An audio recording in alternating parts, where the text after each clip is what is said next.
සුබම සුබ දවසක් වේවා කියලා පිළිගන්නවා අස්වසුම ප්‍රතිලාභී ඔයාලා හැම දෙනෙක්ටම. ඉතින් ඔන්න ඔයාලට ගොඩක් තිබුණ ප්‍රශ්නයකට පිළිතුරු අරගෙන තමයි මේ වීඩියෝ එකේදී අරගෙන අවිල්ලා තියෙන්නේ. ඉතින් මෙන්න මේ විදිහේ ඔයාලට දැන් මෙතන පේන ඇති පල්ලෙහා කමෙන්ට් එකක් දාලා තිනවා මගේ වීඩියෝස් බලන කෙනෙක්. මම මැයි මාසේ මුදල් සම්බන්ධයෙන් දාලා තිබ්බ වීඩියෝ එකට මේ මාසේ මුදල් සිස්ටම් එකට දාලා නැහැ කියලා. ඒ කියන්නේ මෙයා කියනවා ඇත්තේ මැයි මාසේ මුදල් සිස්ටම් එකට දාලා නැහැ කියලා තමයි. ඉතින් මම කලිනුත් ඔයාලව දැනුවත් කරා මෙන්න මේ මැයි මාසේ මුදල් ලැබෙන්නේ නැති කණ්ඩායම පිළිබඳව වීඩියෝ එකක්. ඉතින් මම හිතනවා ඔයාලගේ බලන්න ඇති කියලා. ඉතින් ඒක බැලුවේ නැත්නම් මේ වීඩියෝ එක ඉවරන කල්ම බලන්න. මොකද කියනවා නම් ගොඩක් දෙනෙක්ට සිස්ටම් එකට මුදල් වැටලා නැහැ. ඉතින් සිස්ටම් එකට මුදල් වැටලා නැහැ කියන්නේ ඔයාලගේ බැංකු ගණන් වලටත් වැටෙන්නේ නැහැ. ඉතින් මෙන්න මේ කෙනාගේත් මෙන්න මේ තරංග කියන කෙනාගේත් මුදල් වැටලා නැහැ. ඉතින් මතක් කරනවා මෙන්න මේ වගේ අස්වසුම සම්බන්ධයෙන් සහ රජයෙන් දෙන දීමනා සම්බන්ධයෙන් තොරතුරු දැනගන්න අපිව subscribe කරලා එකතු වෙලා ඉන්න දිගටම.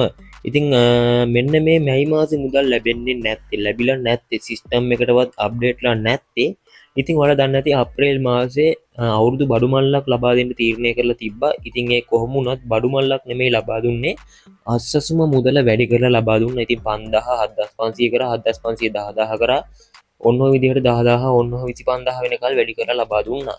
ඉතින් එන්නේ ලබා දෙනකොට දෙවරක් මුදල් බැර වෙලා තිබුණා බැංකු ගිණුම් වලට සමහරක් කට්ටියගේ. ඉතින් ඒ මුදල මැයි මාසෙන් එයාලා අයින් කරගන්නවා කියලා තමයි සඳහන් කරලා තිබුණේ.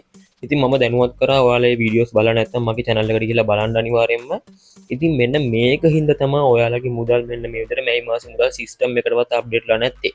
ඒ කියන්නේ ඔයාලගේ මෙන්න මේ මැයි මාසේ මුදල අප්‍රේල් මාසේ මුදල දෙපාරක් කරන කට්ටියට අනිවාර්යයෙන්ම අයින් කරනවා කියලා තමයි සඳහන් කරලා තියෙන්නේ. ඉතින් ඔන්න ඔයාලට ප්‍රශ්නට වලට උත්තර අරගෙන ආවා. ඉතින් මේ වීඩියෝ පුළුවන් තරම් යාළුවන්ට ෂෙයා කරන්න ඔයාලගේ අදහස් පල්ලෙහාන් කමෙන්ට් කරන්න අමතක කරන්න එපා. අපි තවත් වීඩියෝ එකකින් හමු වෙමු.